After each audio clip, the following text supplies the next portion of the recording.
بسم الله الرحمن الرحيم صلى الله على سيدنا محمد أشرف الأنبياء والمرسلين. The next stage that we're going to cover is the time element. And this is where history comes into place. Now within if you look at the actual Quranic narrative, the Quran is not a history book.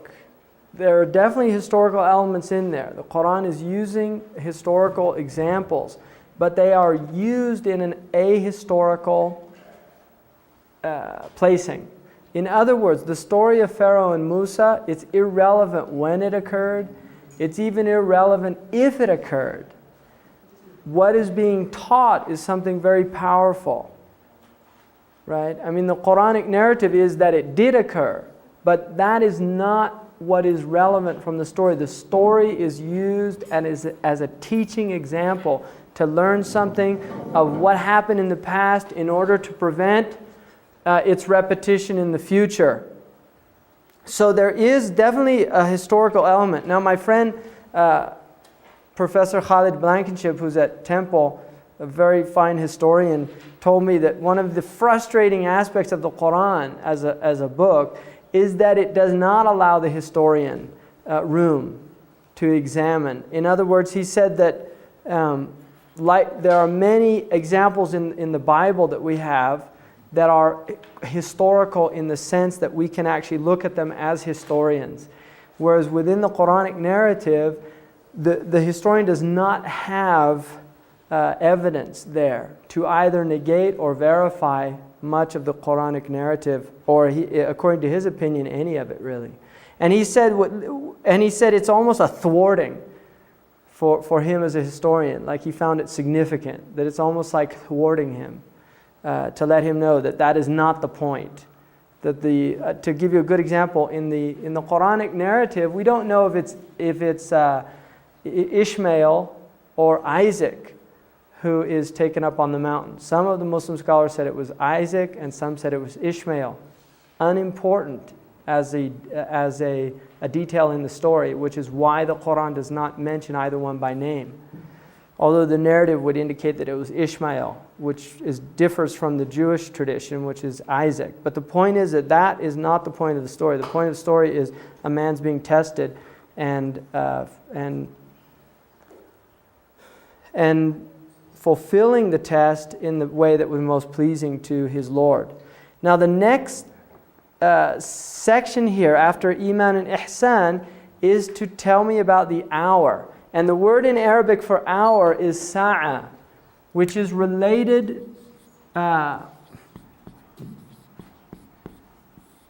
it's related to the moment. Sa'a, like I can say qama min sa'atihi, he got up immediately from his sa'a. Or I can say kam sa'a, what time is it? Like the Arabs, if they want to ask what time it is, they say kam sa'a. So I can ask what time is it?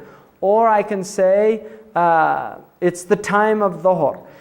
Now this sa'a does not relate to historical time, which in Arabic would be called probably either zaman. And then there's another Arabic word, dahar. And there's another one in the Quran used called asr. Zaman relates to time as a historical phenomena. Asr is more like an age or a period. And I can also use zaman for that as well. Sa'a does not have any of this. Dahar, if you look it up, it's an interesting word. In the Arabic language, there's a hadith that says, do not curse dahar, because dahar is God. And the hadith, if you look in the earliest Arabic dictionaries, dahar, according to the Arabs, was time stretched out. In other words, it's time-space. Right? And the idea here of sa'a is the actual moment in which the universe comes to an end. And it's called the hour, traditionally in the English literature, the hour. Which, I don't know, I think we have the idea in the Christian tradition of the last hour, right? Now there is also an idea of the last days, akhiru zaman. See, the last zaman, the last period of zaman. So there's an idea that the human being begins in time and is moving inexorably to an end of time. So Adam is the first man, and this is the beginning. Adam and Hawa. And the human condition is, from a prophetic point of view, it is prophets that show up throughout time. And what is important in the continuity and movement of time is the prophetic tradition itself. Right? This is the way the Quran is looking at it, is that there is a conflict going on. And this is why the historical stories in the Quran relate to prophets coming up against oppressors, coming up against tyrants. Pharaoh and Musa is the most repeated story in the Quran. Very important story. Lewis Mumford wrote a 2-volume work called The Myth of the Mega Machine. And in that book, his thesis is that basically what he calls them the axial prophets, these prophets that come around, I think about 1000 BC until Muhammad, which he considers the last of these axial prophets. And he said what these prophets do is that they're really shutting down the mega machine, right? In other words, the idea of this massive social project that relates to the world. The Pharaoh has his pyramids, and he's going to build them, and there's a lot of people that are going to die in the process. But they're going to carry those rocks, and they're going to carry it and do it all for the glory of the Pharaoh or the society or whatever. So Mumford said that he thought the Jewish tradition, the idea of the Sabbath, was a way of just shutting down the machine. Can't do it, sorry, not allowed to move anything. Right? It literally shuts it down. The idea of 5 prayers a day. A lot of Western people get very frustrated in some of these Muslim countries where everything stops. They're frustrated about a lot of things, right? but definitely the prayer is something that's very frustrating for many Western people that go there. They got business to do, and the guy says that we have to stop for prayer, right? So it's a problem. And Mumford saw it really as a way of shutting this thing down because he saw it as a very negative thing. Now, one of the things that Mumford says is that there is a movement, this historical movement towards the mega machine that in prior times, its nuts and bolts were human beings, right? The whole social project. And he thinks that Pharaoh and Musa is the best archetype of this phenomenon, that Moses comes in and is directly a challenge to the pharaonic project. That the prophets literally challenge this idea that we are here for the glorification of a hierarchy, and at the top is this elite. And so the Quran uses this idea, they're called the mala, the people up, the high people, the elite, the elect of the world. There's a film, I can't remember the name, where there was conversation going on at a table, and one of the women's a sinologist, and there's a banker there, and the banker asks, how many people are there in China, according to your statistics? And she said, about 1 billion. And he said, no, they're not.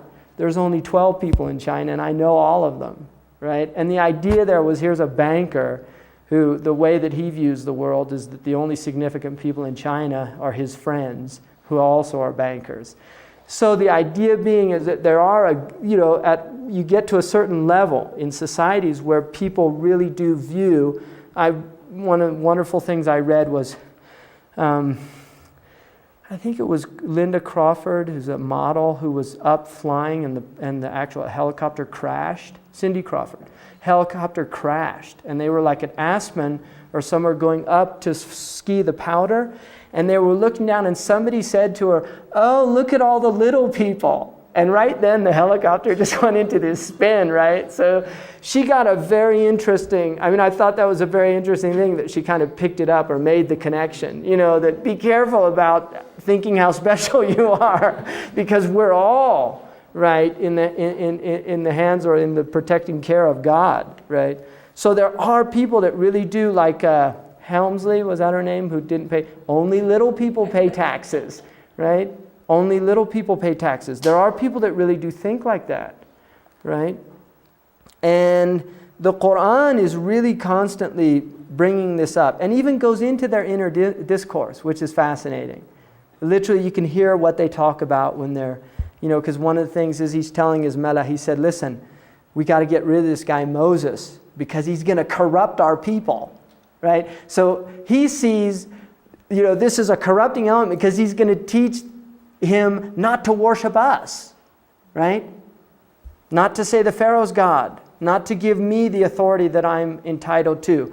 That is a disrupting element to the power elite when you have a teaching that is literally challenging the very foundations of that structure. And this is something very powerful in the Quran, and there are many examples of it. So if you look here then, the idea that time is coming to an end. Now, the Prophet Muhammad, peace be upon him, according to his tradition, is that he is the first sign of the end. That his coming was the first sign of the end of time. That's how the Muslims view that. Now, according to the Muslims, all religious traditions have told about the end of time. There is a hadith in which the Prophet said, no prophet has come except that he told his people that time would come to an end and there would be certain signs. So we have in the Christian tradition about the end of time. One of them, you will hear there will be famines and earthquakes in many places, and you will hear of wars and rumors of wars, which is very interesting also, especially with modern CNN and all this stuff, right? Which is a type of just talking about wars and also potential things.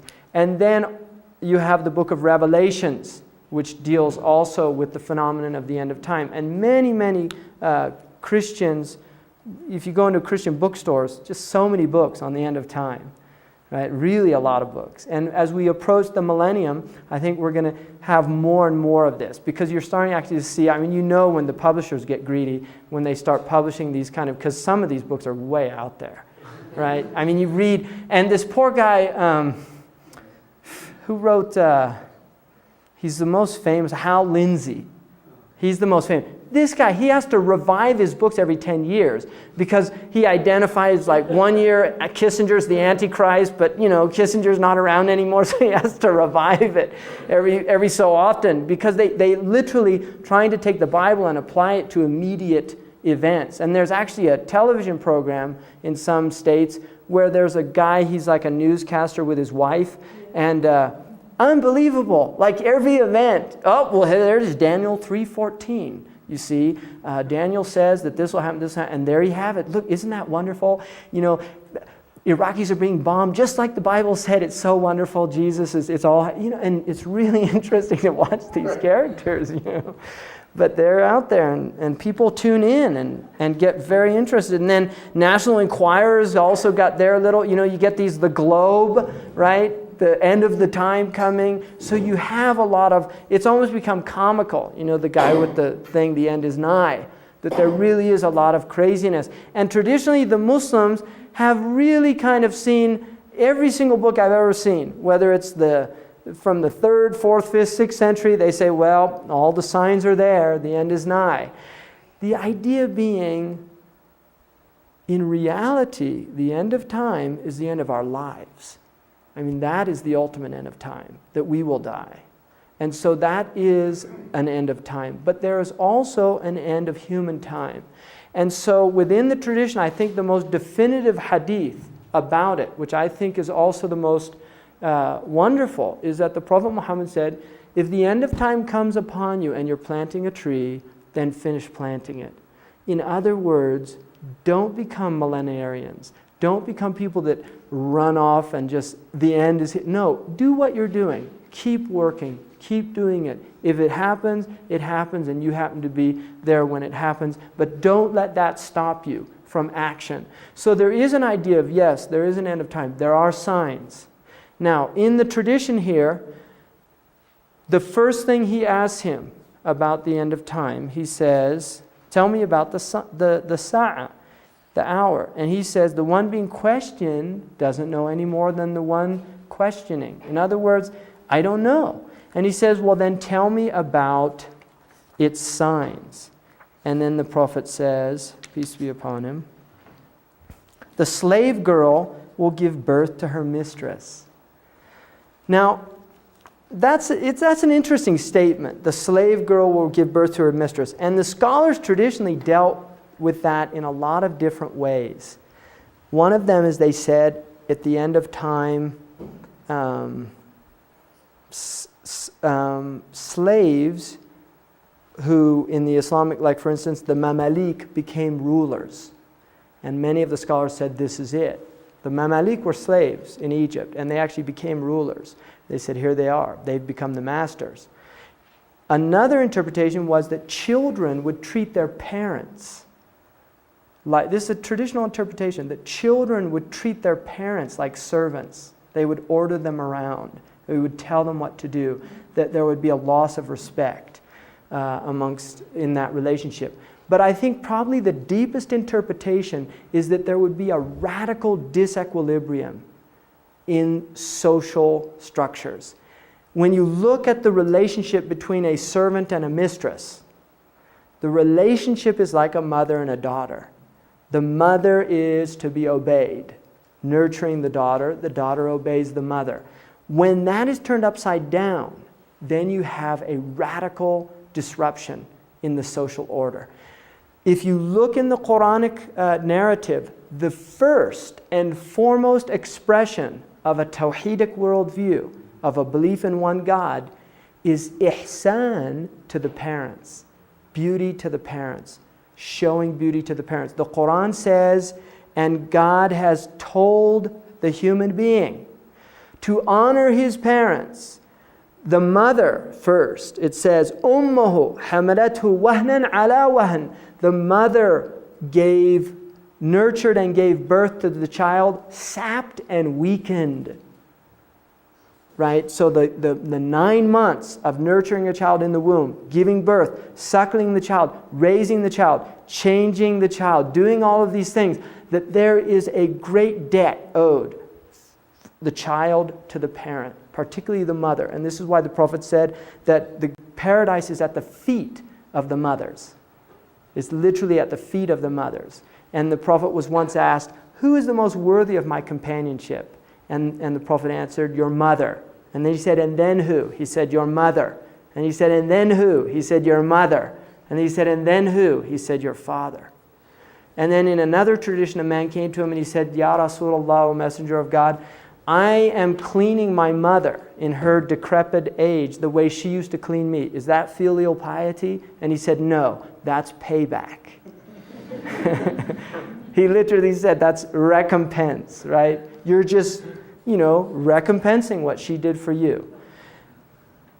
So the disruption of the parental-child relationship is a deep disruption within a social order. And we can see that really, I think, not simply in our own societies, but it's becoming quite a global phenomenon. The idea of rebellion. There's an idea in our culture certainly that it's a given that children will rebel, right? This does not happen. Suleiman Yang, who's from the Wolof culture, right? I mean, in the Wolof, is there any idea of that, of a adolescent rebellion against the parents? I'm just curious. There might be. Do you have any idea in your culture of like adolescent rebellion against the parents? Well, I mean, the way they are socialized, they have the age grade set. So it's beginning to happen because of westernization, but it was not there. It was not there. Yeah, that would be consistent with my experience in Mauritania, that they really had no concept of children rebelling against the parents. Whereas it is becoming a norm, and with westernization it's increasing because of the idea of rebel without a cause. That there is this idea that children have to rebel, that they have to establish their identities. There's an awful lot of identity foreclosure in the Ericksonian type of model, I think, in the Muslim world.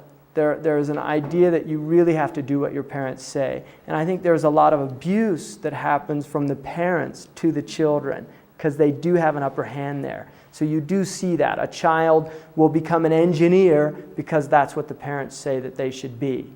right? Which in our culture, I think that's, in a sense, one of the positive aspects of our culture is that there is a type of freedom that is allowed for a young person in many, many families. I mean, it's certainly not true across the board, but there are many families that do allow a child to experiment and try to find out. And I think that's actually a very positive aspect of our society and civilization.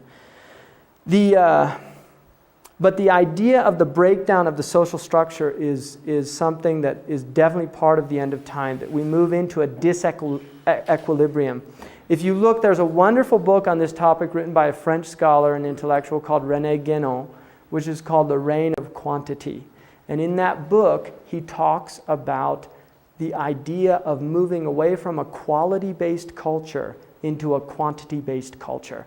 And he considers that what the Hindus call the Kali Yuga period, the last period of man on earth, that it would be a period of great disruption and turmoil, that there would be a massive upheaval of traditional models and a radical new type of way of looking at the world, which is related more to quantity than quality. And it's interesting, there's the idea, one of the things that we as a Western people have done, which is quite unique and a radical departure from traditional cultures, is the quantification of everything. We've really set out to measure everything.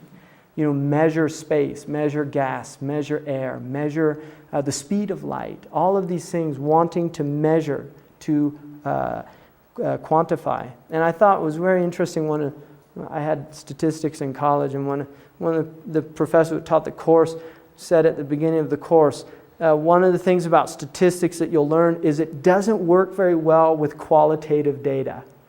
It works very well with quantitative data. But when you get into this qualitative data, we have problems, right? And I thought that was kind of interesting because so much of our society is based on statistics.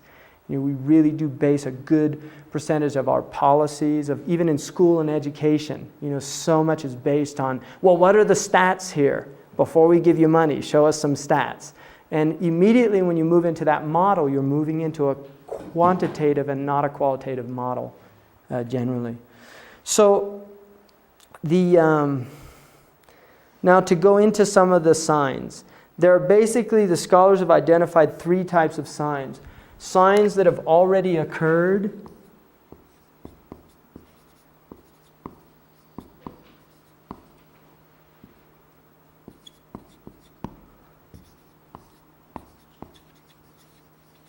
signs that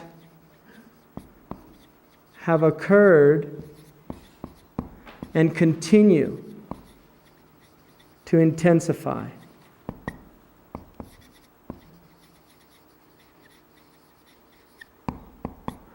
And then signs that haven't occurred.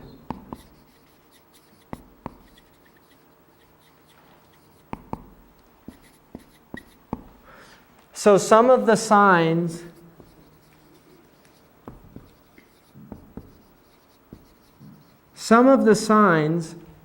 that have already occurred according to the Muslims are signs like the birth of the Prophet. That was a sign according to the Prophet. The Prophet also said that the death of Umar was a sign, and the death of Uthman. He said that the fall of Constantinople, which occurred 800 years after the hadith was recorded, he said the fall of Constantinople was a sign. He said the fall of Rome also to the Muslims, that the city of Rome would become Muslim, which hasn't happened yet, right? The Pope. And also, so that would be a later sign that haven't occurred. But in terms of already occurred, they would be signs that have happened. There was a fire that the Prophet predicted in Medina, which was a result of a volcano that erupted. And he said that Medina would be confronted with a massive fire. And that occurred. And several other events that are mentioned in the tradition. The signs that have occurred and continue to intensify. One of them that the Prophet Muhammad, peace be upon him, said that one of the signs would be that intoxicants would be widely used. So you can see this happening in the Muslim world and just intensifying from quite some time ago. Another sign would be nakedness, that people would begin to remove their clothes. And he said until it would get to the point where people would actually walk around in the marketplaces in shorts with their thighs fully exposed. Right? It's in a hadith, al-mashyu fil aswaq wal afkhadu badiyatun, walking in marketplaces with the thighs fully exposed. He said also that people would have sexual intercourse in front of other people was a sign of the end of time. He said that it would get so bad that you would see people fornicating in public places, and the best people would be people who would say, "Can't you do that somewhere else?" Another one would be speed in travel. He said great distances would be traversed in very short times. And he said also that people would hop between the clouds and the earth. Al-qafsu bayn al-ardi wa sama. And he said that there would be musical instruments would be everywhere. And he said that also that people would dance with instruments on their head, which some have interpreted as headphones. That they would dance with instruments on their head, and they would spend the whole night dancing like that. And he also said that you would see singing women prevalent in public spaces. Because traditionally that was something that people did in private things, but he said it would become out open into the public. And he said that there would be many people he said takthur al-hawsat, which would be whisperings, like there would be many confused people that would have a lot of psychological type of problems. So, I mean, I could go on and on, it gets quite depressing. Those are signs. Now then there's the big ones. In which the prophet, the biggest of all, is called the Antichrist, which people understand. Just a quick question. Is this in the Quran, Hadith? Or Hadith literature. The vast majority of the signs of the end of time are related to Hadith literature, although some are in the Quran. One of them is that a clear smoke would appear over cities towards the end of time. It's in Surah Al-Dukhan. Some people have interpreted as that. Yeah, dukhan is smoke, gas. It's the same word used for gas in Arabic. Dukhan is used for gas as well because the Arabs didn't. Ghaz is a modern word for the Arabs. Dukhan was used for gas as well. Could clear mean like transparent? No, clear mean it would be everybody would see it. Oh, I see. Right? And it says from the evil that people were doing. Another a major sign is the Dajjal. Now I just want to read because I think it's very interesting. This was written in the last century, but it's taken out of classical Arabic books. Is this the Antichrist? Yeah, this is about the Antichrist. The word in Arabic is from Dajjala. It means to smear a camel with tar. In other words, covering the whole body with tar. Smearing the part that is mangy or scabies. So it has the idea of hiding illness or sickness, covering it over, right? Covering it over with a black pitch. To lie, to conceal truth with falsehood, concealing the truth. He enchanted or fascinated. So the idea that the Antichrist is an enchanter or a fascinator. People are fascinated by him. He compressed. He traversed the regions or tracts of the earth or land. Now, the Prophet said that the Dajjal would enter every city on the planet. When they asked him what would his speed be like, he said like a wind that leaves a cloud in its trail. كَرِيحٍ اسْتَدْبَرَتْهُ السَّحَابِ literally means like a wind that leaves a cloud in its trail. And in another tradition, he said he would ride a white donkey made of iron, whose span between his two ears was 40 cubits. Baghlatun min hadid, is the hadith says. And then he says, to confuse, to mix things, having one eye. The Prophet Muhammad, did you have a question? How do you spell this? What's this word? Dajjal. Dajjal is the word in Arabic for Antichrist, which is better translated by the Arabs in the Arabic language as the imposter Christ. Oh, Christ, yeah, Masih ad-Dajjal, the false Messiah. Very much so. Uh-huh. In Islam, the concept of the Messiah is a one-time thing represented by Jesus of Nazareth.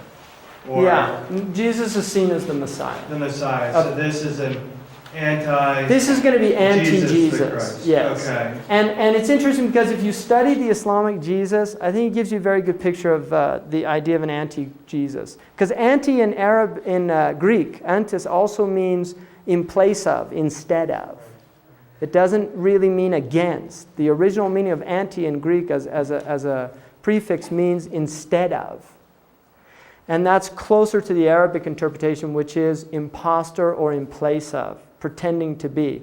The Islamic Jesus, and I actually translate, I'm hoping to get it out this year, but I translate all of the Arabic sayings of Jesus because there's actually more sayings in the Islamic tradition of Jesus than there are in the New Testament.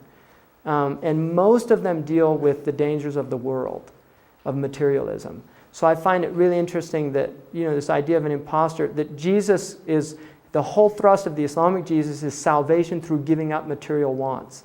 And the idea of an antichrist is salvation through desire of material goods, that it is material goods that will make you happy, that is material goods that will save you. So I think there's a very materialistic element in here. And also the idea of being one-eyed is that part of binocular vision is depth perception, which you lose with one eye. And so the idea that that the Dajjal or the Antichrist does not have a depth perception. He's a two-dimensional being. He sees things in two dimensions. And some of the Muslim scholars do not consider it an individual, but most do. And and you'll see it as we go on here. Having one eye is one of them. Also to gild a thing. So in other words, you take lead, you put gold over it. That's yudajjal. So to make something that's cheap or insignificant look very worthwhile or significant. Cover the land with water. He put his land into a right or proper state, prepared it, improved it with dung. So to spread dung on the earth. To spread feces on the earth. Dajjal, dung for manuring land. And then Dujjal is refuse, lowest, basest, or meanest sort of people. The lowest, basest, or meanest sort of people. Dajjal, a gilder, a liar, conceals truth with falsehood, who deceives, deludes, beguiles, circumvents, outwits, much or often, very deceitful. The great deceiver. And then a great company of men. Dajjala in Arabic means a great company of men journeying together, covering the ground by their multitude, or a company of men journeying together, carrying goods for sale. Right? So trafficking goods all over the place. Masih al-Kadhab, the false Christ or Antichrist, is to be a certain man.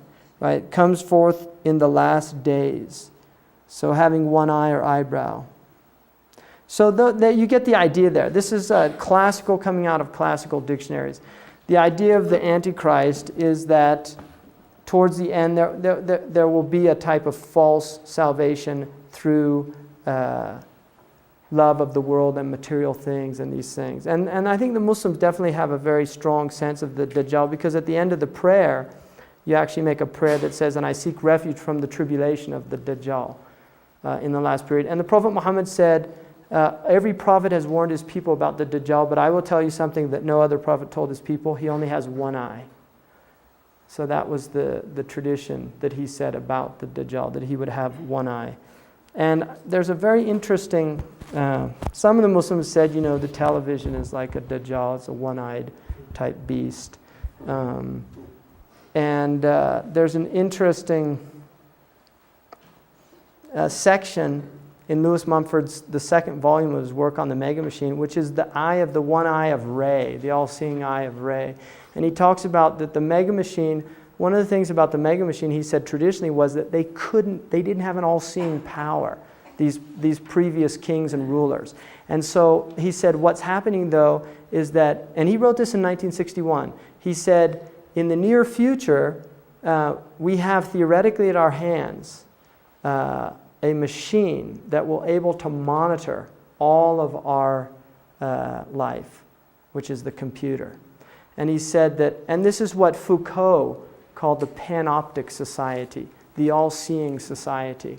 And it was designed after the idea of a prison system that Jeremy Bentham designed, which was where you had a centerpiece, utilitarianism. You had this center, you only needed one guard. And around the guard were all the prison cells. So in the middle was a tower of which this one guard could watch everything at one time. And so the idea of the all-seeing, the state apparatus in which we're all monitored. A really interesting book about this subject is called I can see the cover because it's got that pyramid with the eye on it. It's The Naked Consumer. Very interesting book about how we're watched. A lot of people don't know this, but when you buy things with your credit cards, they go under biodatas, and so they can work out. Like I started getting all this stuff about like different types of books. I'd get these like things from spiritual book companies and things because they worked out, you buy them and then they sell. They do biodata on you, find out what type of books you like to read, and then they sell that list to people. When we had a baby, the first child, then like a week later, we got all these things about, and my wife was like, wow, what, this is a classic problem with religion, right? It's a sign, right? No. There's somebody that monitors for the corporations all the births in the county, and they sell your address to people, right? It wasn't a sign, right? Or it was a sign that we're in big trouble, right? Where everything's being watched by these. So the idea just of, this kind of panoptic culture where, and the interesting thing now is this idea of computers with the actual camera on it. Very interesting phenomenon, because who else can watch, right? Who else can watch while you're having your conversations and things like that? So there is an idea of this, the Antichrist and the end. And most Muslims do believe in a second coming of Jesus. Vast majority of Muslims. There are many hadiths that confirm it's not actually mentioned directly in the Quran, but most Muslims do believe in a second coming of Christ towards the end of time. Mm-hmm. Well, wouldn't that sort of like mean that Muhammad wasn't the seal of the process of Jesus? Good point. And that was something that the scholars did deal with. He will not come back as a prophet bringing a Sharia. According to the Muslims, he actually comes back and he confirms the tradition of the Prophet Muhammad. That's how the Muslims view it. That he comes back. The question was, wouldn't that mean that the Prophet Muhammad wasn't the seal? But it would, in the sense that the Prophet is after Jesus. The Prophet Muhammad said, there's no prophet between me and Jesus. And he said that all of the prophets are brothers. We have the same father, which is the religion of the deen of Islam, with different mothers, meaning the different sharias or the different sacred laws. And then the next after the birth of mistress is that you will see the barefooted, naked, destitute herdsmen competing in constructing lofty buildings. Now, at one level, this is seen by many people in the modern time. The idea of, the Bedouin people now in the Arabian Peninsula building all these, they were literally destitute people 40, 50 years ago. And when I was in the United Arab Emirates, I was once in the Majlis of Sheikh Sultan Al-Qasimi, who's the ruler of Sharjah. And, they're very kind of pompous majlis, there's a lot of protocol and things. But there was this guy that came in literally in almost rags. And he came in dirty and he barefoot, comes walking in quite arrogantly, goes up to the ruler, shakes his hand, then sits down. And I asked the person next to me, who's that? And he said it's his cousin, but he's still like a Bedouin out in the, he lives out in the, and it was just, he's a Bedouin guy, lives in a tent. But, his cousin had become the ruler of the country. So I thought that was really interesting, this idea of these, poor people. And then building, a very interesting phenomenon in Arabia, is building buildings and then another sheikh getting upset because so-and-so built a taller building than him. He'll actually tear down his building and build up one taller than the second one, right? And this is also in our own culture. The New York, the Empire State Building was the tallest, and then the Chicago building one up them, and then the World Trade Center. And then you have now in Malaysia, interestingly enough, very proud. The Malaysians are very proud that they now have the tallest building in the world.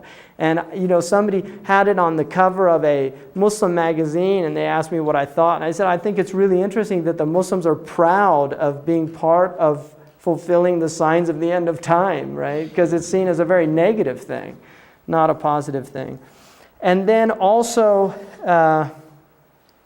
there's another way to look at this, of building tall buildings, like these kind of wretched people. And that is the idea of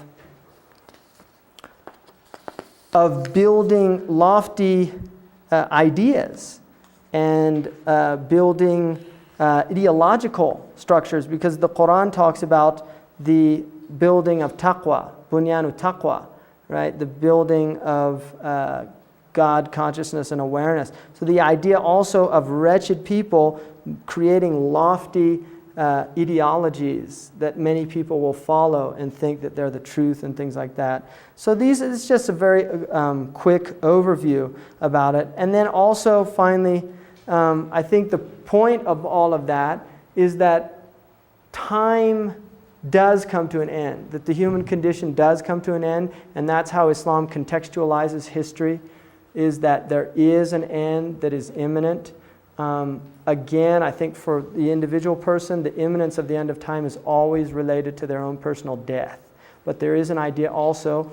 And then there's another important, I think a very important idea within the Islamic tradition, and that is that each generation will be they will be fulfilling the idea of this dimensional Islam, of Iman, Islam, and Ihsan. They will not do it as well as the previous generation. That there is an idea that each generation is a watered down version. There are periods of renewal historically, and the Prophet Muhammad did say that there would be renewers every 100 years or so. There would be people that come and renew. But the idea that it's not the same. I mean, I think the Muslims do have an idea, traditional Muslims anyway, that it's not so much progress, but quite the opposite. And one of the things René Guénon pointed out about the rapid speed of progress, he said one of the things that we forget is increasing acceleration means going down, not up, right? That the idea of the modern world, and I think there's a lot of questioning now of the wisdom of the idea. Bacon introduced the idea of progress, because prior to that the Christians did not have that idea within their worldview of that we are progressing. They had quite a different idea. And I think ultimately from the Muslim worldview and also from other traditional worldviews, that the same ethical issues that Plato is positing through Socrates, what is justice? How do we lead a good life? What is a good life? These things we have not come any closer, right, to really, progressing in terms of our ethical nature, in terms of our spiritual nature. That although we have massive outward technology, able to do extraordinary things, bring the living back, bring the dead back to life, move mountains, quite literally. Despite that, we are still dealing with basic human tendencies such as greed, lust, envy, slothfulness. It's hard to get away from those. And in some ways, we're less aware of our own negative tendencies than perhaps peoples before us were, and more filled with our own sense of hubris and our own sense of power. Although certainly the 20th century is a century that has created a lot of disillusionment. We've killed 180 million people this century alone in wars between human beings. And it's interesting that they weren't religious wars. They were ideological wars, because one of the oftentimes critics of religion will point out, well, look how many people died in the name of religion. Well, look how many people died in the name of communism, right? I mean, we forget that we're dealing with a human species, that it's not, the religion is not the problem, man is the problem, right? And if there's a humanizing factor in the human condition, as far as I'm concerned, it has been religion. That religion is what has introduced into the human being concepts like making beauty, concepts like becoming conscientious, charity, right? Caritas, these things, the kairos, all of these things are coming out of religious traditions. And the Muslims always say in the end, God knows best. I'm going to open it up for some questions. If people want to go, believe me, you're most welcome to go. This is my last talk that I have with you, and I just would like to say, my presentations, I adhere to the teaching of Islam, and I do believe in Islam, and I tend to take a more devotional approach than, say, some other academic approaches. That is I really try not to preach to people because I never have ever liked being preached to in my life. So I really try to do that. But if it has come off as that, I would apologize to anybody. If I said anything in any way that offended people or their tradition or their own beliefs, that I also apologize for that. That was not my intention. If that was the result, then I would just ask that I would be excused for that graciously. And then I would also just like to say that this has really been a very good and enriching experience for me. It always is. And I've been appreciative of the fact Darul Islam has invited me back. But I would like to say this has been, for me, a very good group. And I'm not just, I didn't say that to the last groups. I really have enjoyed this group personally. I think you've all been just really just a good group. And you're all teachers, so a teacher likes nothing better than having good students. And so I've honored and grateful that that's been the case. So having said all that, I'll just say, if anybody has any questions that I could answer or anything. Mm-hmm. I had a question that just came up in my mind. I guess about time, but it's not directly related to your election.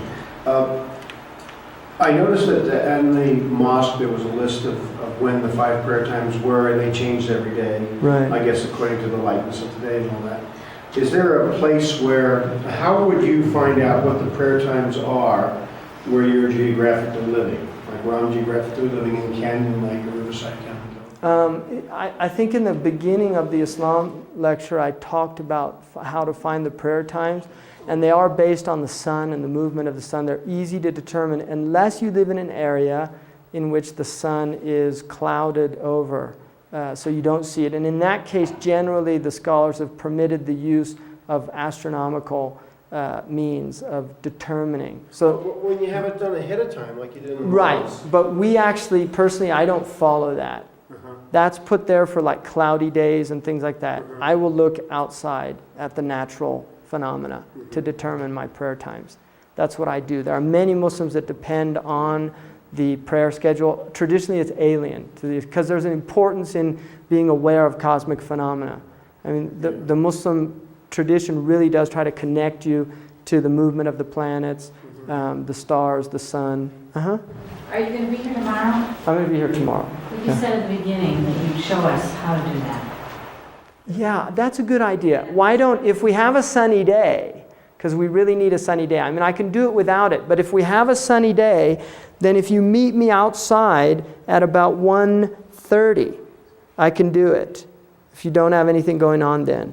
I'd like to respond. Today's paper, Molly Evans has an editorial from the Fort Worth Star-Telegram. She opens up by saying the Shiite Republican plot against House Speaker Newt Gingrich has come to naught. How do you react to the use of the term Shiite Republican? Well, that's a good example of the introduction of terms into our culture through the media that have negative stereotypes attached to them. For most people, Shiite has a very negative And so he's talking within a cultural discourse that's understood by his readers. Negative. Shiite is negative. And that's how it's being introduced.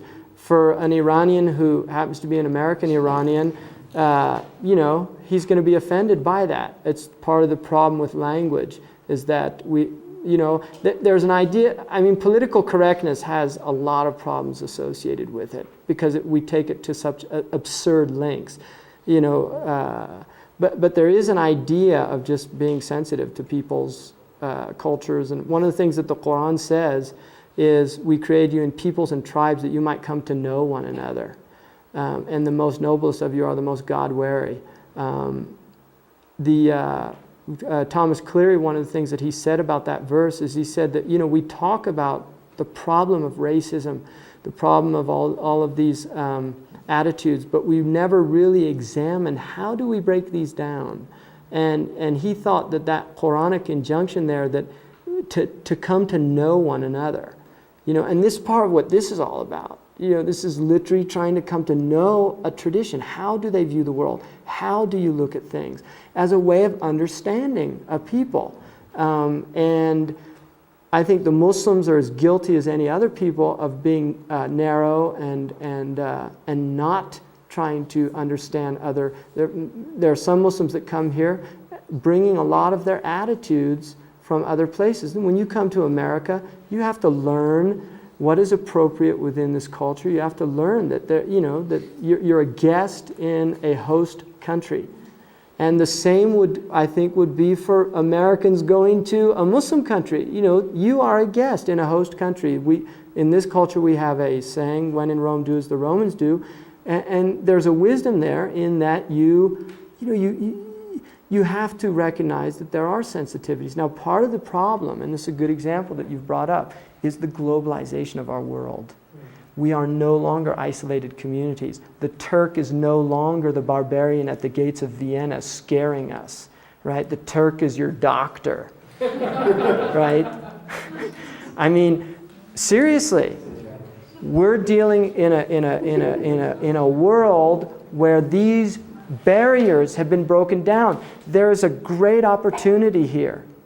There is a great opportunity. There's also, just as the Chinese know, because their ideogram for opportunity is their ideogram for crises, we are in a crisis state as well, right? We do have white supremacists in this country. We have a very strong anti-Semitic element in this country. We have an anti-Arab, sand niggers, right? We have people that do look at the world in these terms. We're trying to break this down. We're trying to create some civilization here, some humanity. It's a daunting task, but hopefully we can rise to the occasion. I think this is, we can stereotypically say, well, what do you expect from Dallas? Right? I can do that. I say, well, that's just a southern redneck, right? He might be sounds like he's a liberal. He might be, excuse me? She, I'm sorry, yeah. So there, stereotype. Something like that must have come from a man.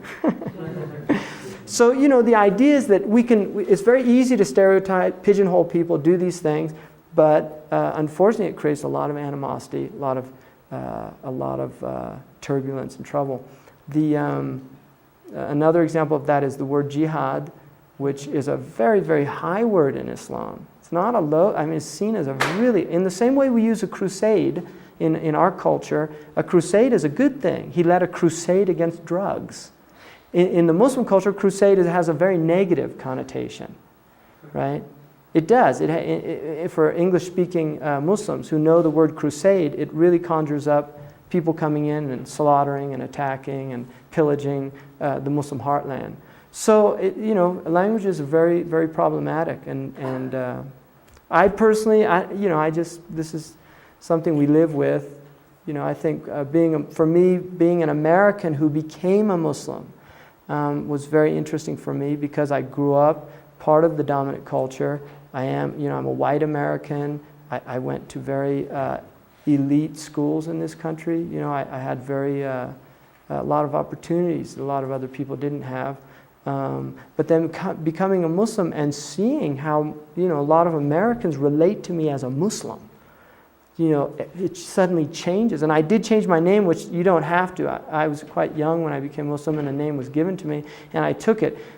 In retrospect, I really don't think that I know that you don't have to, and I don't know if it's really that wise of a thing to do, because I think it creates this idea that, you have to be an Arab to become Muslim, or you have to, many American Muslims that do not change their name, right? But the fact that I do have my legal name is my Muslim name has really caused some very interesting things to happen to me.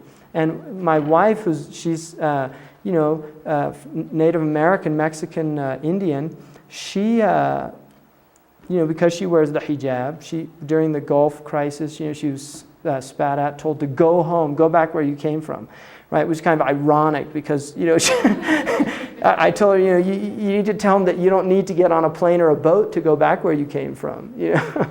I mean, she's from here. Her roots are from the Sonora Desert.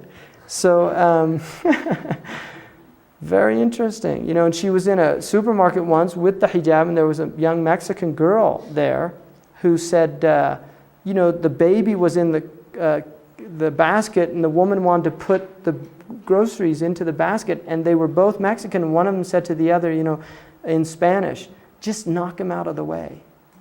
And my wife was so upset about that, and she's a very gentle soul.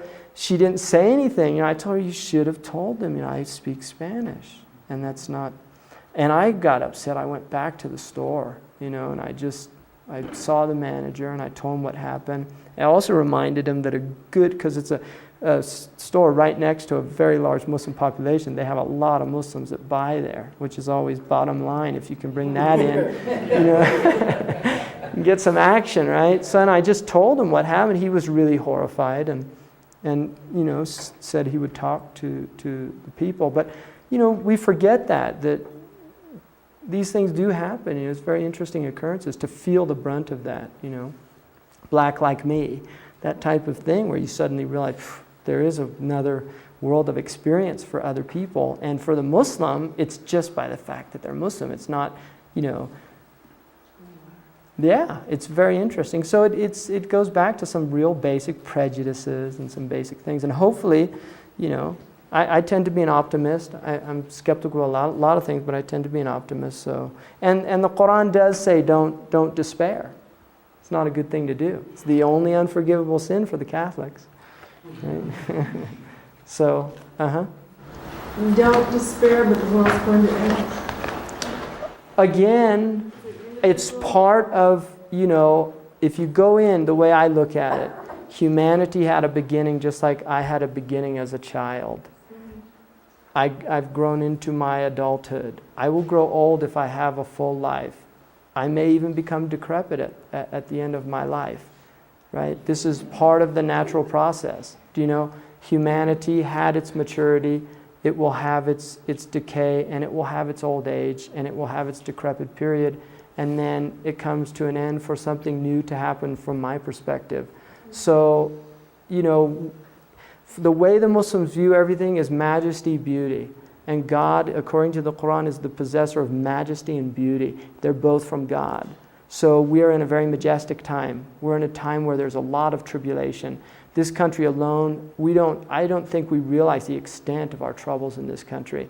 If we just look at the natural disasters in this country, in the 1980s, insurance companies were paying out $5 billion a year in terms of natural disasters. We're now paying $5 billion a week. We've had a lot of devastation in this country just in the last 10 years, just in terms of natural disasters. Our topsoil is disappearing, right? We're grossly overusing our resources. Our children are really getting lost in a lot of very confusing messes. Our media is extraordinarily, pervasive, and in its, the violence that it's putting out there, and a lot of very negative messages. In the midst of that, there are some very positive things happening. And I would tend to rather be identified and be part of what's positive than just, what one man said, well, Heidegger said as well, we're way beyond pessimism and optimism. Depression's a luxury. The world's coming to an end, I'm depressed. No, This is the age, this is the age. It's like the way I look at it, there's a scene in Gone with the Wind where she's running through Atlanta and everybody's just stretched out, wounded and dead. You can either run through it or you can just sit and offer somebody water and pat them on the back and just say, we're human. This is it. This is the human condition. It's awesome. It's incredible. It's glorious. It's majestic. It's beautiful.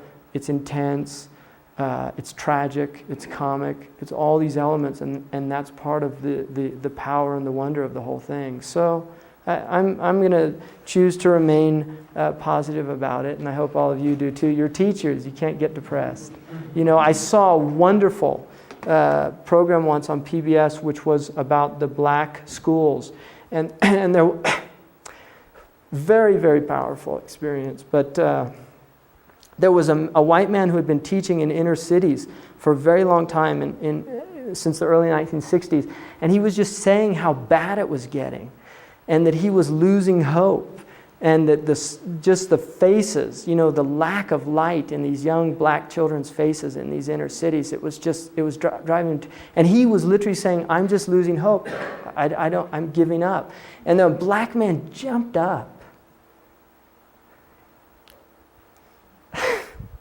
And he said, we've suffered. We went through slavery. We went through coming over the Great Crossing. He said, you're not going to tell us there's no hope. We sang songs to get us through it, And that's the joy of the human, the human being is we're people of hope, like the rats. And if the rats, can do it, we can do it. Yeah? Really, that's our greatness, that we do have hope, and despite all the odds, right? So. Hopefully we're not like the people on the Titanic that think the ship's unsinkable and get too arrogant, right? The band plays on and we all go down.